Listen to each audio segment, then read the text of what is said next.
വത്തിക്കാനിൽ പുൽക്കൂട് പ്രദർശനം.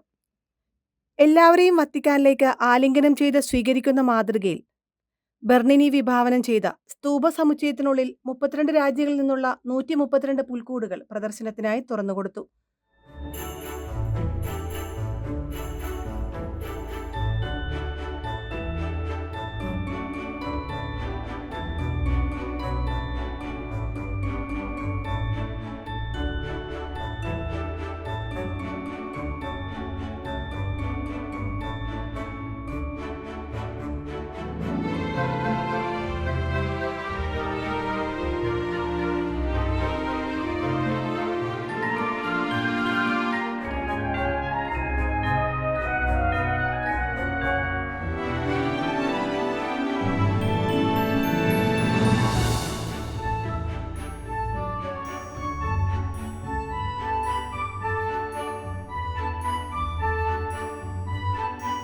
ഡിസംബർ മാസം 8-ാം തീയതി നടന്ന ലളിതമായ ചടങ്ങിൽ സുവിശേഷവൽക്കരണത്തിനായുള്ള ഡിക്കസ്റ്ററിയുടെ പ്രോ പ്രീഫെക്ട് മോൺസിഞ്ഞോർ റിനോ ഫിസിക്കല്ലയാണ് പ്രദർശനം ഉദ്ഘാടനം ചെയ്തത്.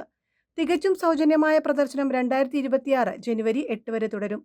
India, Italy, France, Croatia, Poland, Hungary, Slovakia, Slovenia, Romania, Switzerland തുടങ്ങി നിരവധി യൂറോപ്യൻ രാജ്യങ്ങളിൽ നിന്നും America, Peru, Eritrea, Korea, Venezuela, Taiwan, Brazil, Japan, Philippines, Indonesia, Paraguay തുടങ്ങിയ ലോകത്തിന്റെ മറ്റു ഭാഗങ്ങളിൽ നിന്നും പുൽക്കൂടുകൾ പ്രദർശനത്തിനായി ഒരുക്കിയിരിക്കുന്നു. കാലങ്ങളായി ക്രിസ്തുമസ് കാലത്ത് വത്തിക്കാൻ ചത്തുരത്തിന്റെ മനോഹാരിത വർദ്ധിപ്പിക്കുന്ന രംഗമാണ് ഈശോയുടെ ജനനം ചിത്രീകരിക്കുന്ന 100 പുൽക്കൂടുകളുടെ പ്രദർശനം. ജാപ്പനീസ് പേപ്പർ, സിൽക്ക്, റെസിൻ, കമ്പിളി, തേങ്ങ, ഗ്ലാസ് എന്നിവയുൾപ്പെടെ വൈവിധ്യമാർന്ന വസ്തുക്കൾ ഉപയോഗിച്ച് സൃഷ്ടിച്ച പുൽക്കൂടുകളാണ് പ്രദർശനത്തിനുള്ളത്.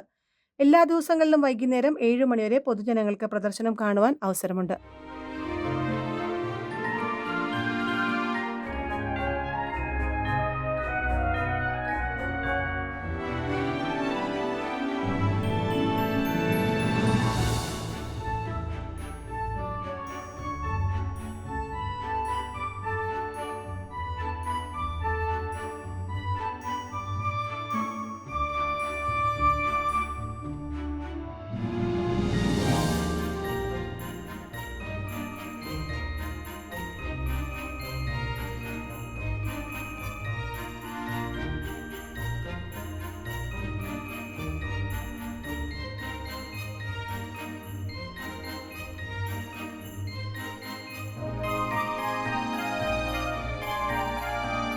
കേരളവാണി ന്യൂസ്, കൊച്ചി.